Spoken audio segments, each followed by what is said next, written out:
हाय, ह्या व्हिडिओंतू पोहा चटणी आणि किरलईला मुगाच्या उसली कशी करची म्हणून पळया. ह्या रेसिपी त्याग जणांक पावता.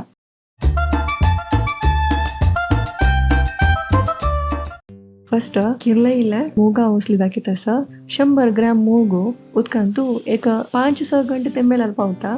ತಿಮ್ಮೊಂಜಲ್ಲಂತರ ಅಸಲೆ ಕಾಯ್ದನಂತೂ ಜವ ಪುಟಾಚಿ ಕಾಟನ್ ಅಂಗೋಲಂತೂ ದವರ್ಯತ.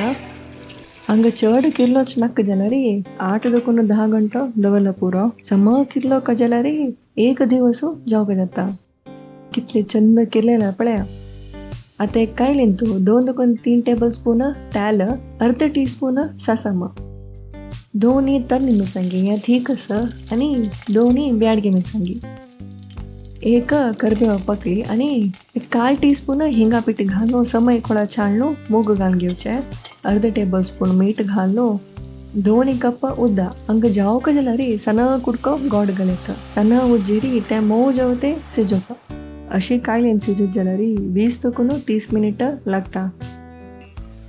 मूग मऊ जला आता 3 टेबल स्पून फ्रेश कांतेल सोई घालो 1 वेळा चालच्या 1 मिनिट नंतर गॅस ऑफ करत. मुगा उसली वग्गी करचाक एक कुकर अंत उद्दा घालनो स्टँड दावून घेवनो बौल अंतू मूग घालनो उद्दा घालनशी medium flame Antu 2 Bigil कडका. Next poha चटणी कशी करची म्हणून पळया.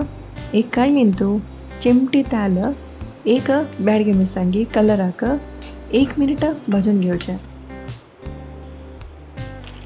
2 टेबल स्पून कोथंबरी, अर्ध टेबल स्पून जिरे आणि 1/4 टीस्पून सासम हंग घालका म्हणा ऑप्शनल. पुरमोळी होते सना उज्जेंतू भाजून घेवचे. हंगाची करबेव घालेत नाजलारी गॅस ऑफ करून लास्ट आका करबेवशी कुरकुरी भाजून काढेत. पोहा चटणी रुक्का कोळंबींतू धाडून करचे. मेगेला कोळंबीना तशी हांव हंगा मिक्सिंग करून दाखयत अस. 1.5 मुष्टी फ्रेश कांतेल सोई, 2 टेबल स्पून गोड, भाजीला पुरा घालून घेऊन 1 चिमटी मीठ यात 5 सेकंड वाटून घेऊया. तरतरी वाटीला पुरो. बौला रितून घेऊन हंगाव 40 ग्रॅम पातळ पोह काढतास. पोह घालून घेऊन आता बरसूचे. म्हाका पोह चिके मऊ इष्ट तशी हांव चिल्लीत अस. हंग चिल्लुक म्हणा पोहा चटणीची के मऊ जावक जलारी सोई चढ घाला जल्लाय, खटखटी जावक जलारी सोई उणी घाला जल्लाय. म्हणून किरलेल्या मुगा उसल्यानी पोहा चटणी रेडी. आमची रेसिपी सब्सक्राइब करेंती, वीडियो इष्ट जलारी लाइक करून शेअर करेंती. Take care, bye.